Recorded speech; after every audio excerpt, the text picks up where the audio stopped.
నమస్తే, నేను Yashoda. Welcome to Pallavi TV. అమ్మ నాన్నల తర్వాత పిల్లలు ఎక్కువగా ఉండేది, ఎక్కువ సమయం గడిపేది బడిలోనే. బడి అంటే విద్యా బుద్ధులు నేర్పే ఒక దేవాలయం. అలాంటి చోట కూడా ఆడబిడ్డలకు రక్షణ లేకుండా చేశాడు దుర్మార్గుడు.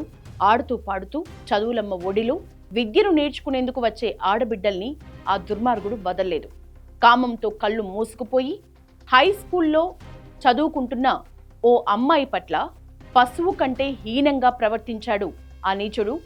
వీడి వేధింపుల్ని భరించలేక విద్యార్థులు ఎవరికి ఫిర్యాదు చేసినా ఎవరు పట్టించుకోకుండా అంతా మేనేజ్ చేస్తూ వచ్చినా ఆ దుర్మార్గుడి బండారం కేంద్ర మంత్రి బండి సంజయ్ ఎంట్రీతో బయటకొచ్చింది. అసలు ఏం జరిగిందో డీటెయిల్ గా చూద్దాం. వాళ్ళిద్దరూ జాయింట్ ఆపరేషన్ విషయం తెలిసిన వెంటనే వాళ్ళు దాని మీద విచారణ ప్రారంభించడము, హెడ్ మాస్టర్ను సస్పెండ్ చేయడము, నిందితునికి పోలీసులు ఏ విధంగా మర్యాదలను ఆ విధంగా మర్యాద కూడా ఇచ్చారు. కరీంనగర్ జిల్లా గంగాధర మండలంలోని ఒక జెడ్పీహెచ్ఎస్ హై స్కూల్లో 10వ తరగతి ఆడపిల్లలపై ఆ స్కూల్లో ఆఫీస్ సబార్డినేట్ గా పనిచేసే యాకూబ్ పాషా కన్నుపడింది. కామంతో కళ్ళు మూసుకుపోయిన ఆ నీచుడు ఏడాది నుంచి అమ్మాయిల్ని లైంగికంగా వేధిస్తున్నాడు. అమ్మాయిలతో తరచూ అనవసరంగా మాట్లాడడం, వారు బాత్రూంల వైపు వెళ్తున్నప్పుడు మొబైల్లో ఫోటోస్ తీయటంతో పాటు రహస్యంగా కెమెరాలు కూడా పెట్టడం వంటి చర్యలకు పాల్పడినట్లు తెలిసింది. అయితే అతను తీసిన ఫోటోల్ని మార్ఫింగ్ చేసి సోషల్ మీడియాలో పెడతానని బెదిరిస్తూ విద్యార్థుల్ని మానసికంగా వేధిస్తున్నాడు. ఇన్నాళ్లు మౌనంగా భరించిన ఒక విద్యార్థిని వారం రోజుల కిందటే తన తల్లిదండ్రులు, అధికారుల దృష్టికి ఈ విషయాన్ని తీసుకెళ్లింది. స్కూల్లో అయితే ఎవరూ దీన్ని పెద్దగా పట్టించుకోకపోవడంతో బీజేపీ నాయకులు కేంద్ర మంత్రి, కరీంనగర్ ఎంపీ బండి సంజయ్ వద్దకి తీసుకెళ్లారు. ఈ ఘటనపై కేంద్ర మంత్రి బండి సంజయ్ స్పందించారు. కరీంనగర్ గ్రామీణ ఏసీపీతో మాట్లాడారు. నిందితుడు యాకూబ్ ని అదుపులోకి తీసుకుని పోలీస్ స్టైల్లో విచారణ జరపాలని, ఘటనపై పూర్తి స్థాయి దర్యాప్తు జరపాలని, నిందితుడి వద్దనున్న వీడియోల్ని, ఫోటోల్ని స్వాధీనం చేసుకోవాలని ఆదేశించారు. మొదలు ఈ విషయాన్ని గోప్యంగా ఉంచి విచారణ చేపట్టిన పోలీసులు కేంద్ర మంత్రి బండి సంజయ్ స్పందించడంతో నిందితుడు యాకూబ్ పాషాని అరెస్ట్ చేశారు. విషయం వెలుగులోకి రావడంతో గ్రామంలో ఉద్రిక్త వాతావరణం ఏర్పడింది. విద్యార్థుల భద్రతపై తల్లిదండ్రులు తీవ్ర ఆందోళన వ్యక్తం చేస్తూ నిందితుడిని కఠినంగా శిక్షించాలంటూ ధర్నాకు దిగారు. విద్యార్థుల వాంగ్మూలాలు, మొబైల్ ఫోన్తో పాటు అటెండర్ని అదుపులోకి తీసుకుని స్టేషన్కి తరలించారు. అయితే అటెండర్ని సస్పెండ్ చేస్తూ జెడ్పీ సీఈఓ శ్రీనివాస్ ఉత్తర్వులు జారీ చేశారు. నిందితుడి ఫోన్లో ఉన్న ఫోటోలు, వీడియోలు ఎవరెవరిని వేధింపులకు గురి చేశాడు, ఎంతకాలం నుంచి ఇలా చేస్తున్నాడు అనే వివరాలపై పోలీసులు పూర్తి స్థాయి దర్యాప్తు చేస్తున్నారు. అయితే విద్యార్థినులకు అటెండర్ యాకూబ్ పాషా లైంగిక వేధింపుల ఘటనలో కొన్ని సంచలన విషయాలు తెరపైకొస్తున్నాయి.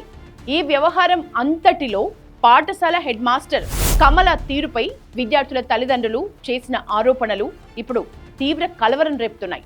యాకూబ్ తమ పట్ల అనుచితంగా ప్రవర్తిస్తున్నాడు అని గతంలోనే హెడ్ మాస్టర్ కి విద్యార్థినులు ఫిర్యాదు చేసినా వాటిని పట్టించుకోకపోగా ఈ విషయాన్ని తల్లిదండ్రులకు చెబితే టీసీ ఇచ్చి పంపేస్తానని, 10వ తరగతిలో ఉన్న మీ భవిష్యత్తు ఏంటో ఆలోచించుకోవాలి అని కమల బెదిరించారని విద్యార్థుల తల్లిదండ్రులు ఆరోపిస్తున్నారు.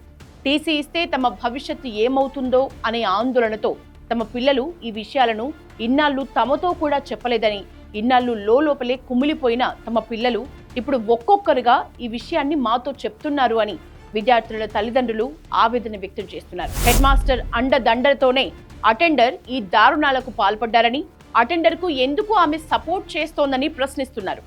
ఈ విషయం మీ దృష్టికి వచ్చినప్పుడే చర్యలు తీసుకుంటే ఇంత దూరం వచ్చేది కాదు కదా అని కమలను నిలదీస్తున్నారు.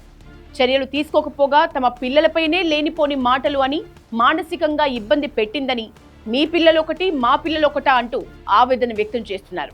బాధితులందరిపై చర్యలు తీసుకోవాలని పేరెంట్స్ డిమాండ్ చేస్తున్నారు. నిన్న జరిగిన సంఘటన కాదు, దాదాపు 5 days క్రితమే కలెక్టర్ గారు, సిపి గారు ఈ విషయం తెలిసిన వెంటనే విచారణ ప్రారంభించారు. దయచేసి మీడియా మిత్రులందరూ కూడా, మీడియా యాజమాన్యం కూడా పర్సనల్గా రిక్వెస్ట్ చేస్తున్నా, దీన్ని బయట చూపెట్టే ప్రయత్నం చేయకండి. ఈ చిన్న పిల్లల భవిష్యత్తుకు సంబంధించినటువంటి సమస్య, ఇష్యూ, వాళ్ళ భవిష్యత్తుతో ముడిపడినటువంటి విషయం.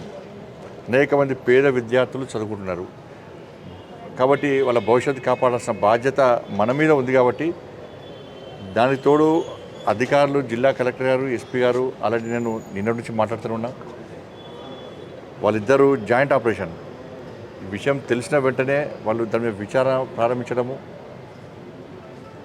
హెడ్ మాస్టర్ను వాళ్ళు సస్పెండ్ చేయడము, నిందితునికి పోలీసులు ఏ విధంగా మర్యాద ఇవ్వాలనో ఆ విధంగా మర్యాద కూడా ఇచ్చారు. ప్లస్ దాంతోపాటు విచారణ చేస్తున్నారు. పిల్లలకు ప్లస్ పేరెంట్స్కు ఒక భరోసా కల్పించడానికి కూడా మరొక కార్యక్రమాన్ని తీసుకుంటున్నారు.